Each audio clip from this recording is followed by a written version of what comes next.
interesting casting challenge in that we were looking for a suitable actor and a credible musician, which is hard to find in combination. And we thought, we were starting to think, well, you know, that person might not exist.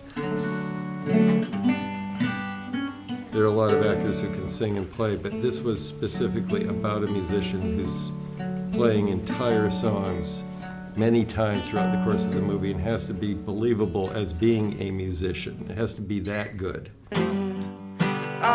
So we found Oscar, he did an audition tape, and we sent it to T-Bone, and T-Bone said, well, this guy plays as good or better than a lot of the musicians I work with. Hire that guy. You're okay.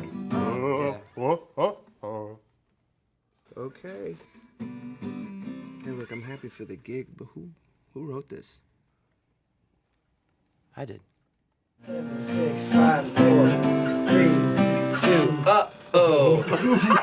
Justin Timberlake, he seemed so obvious. He had the gifts we needed, you know, a credible actor and a credible musician. And then that repeat is just, oh, please! Oh, please! He came on when we were doing pre-records of the music, and he sings on 3 songs.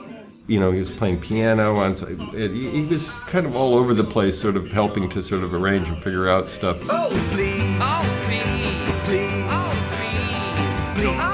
Oh, please! Out of space! Oh, please! Mr. Kennedy!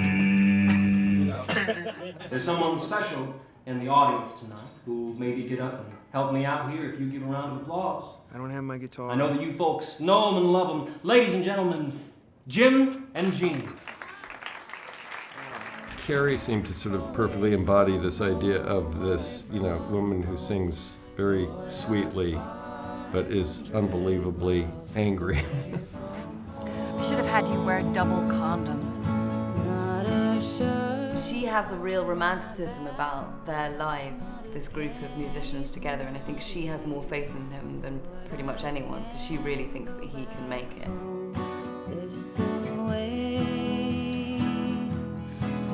I think she's just constantly annoyed at his inability to sort of reach his potential.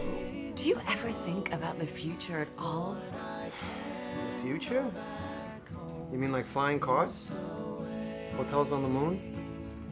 Tang? His sort of bumbling and his laziness in how he treats people is just irritating to her, because I think she sort of wishes that she could change every single thing about him and make him better, you know. 100 Llewyn needs to get to Chicago, and so this mysterious car pulls up, and I think our section of the film sort of seems like a whole short film within itself. You know, it turns a Greenwich Village, New York City struggling artist film into a road film for a slight amount of time. Roland just likes to spout off. Just whatever pops into his foul little head and expresses magnificence to anybody in earshot, and Llewyn just happens to be in earshot. What'd you say you played? Folk songs. Folk songs. Thought you said you were a musician. They put you in a world that you've never quite been in, and within that world, every character has their own specificity, and that's just, it's masterful, is really what it is. Au revoir.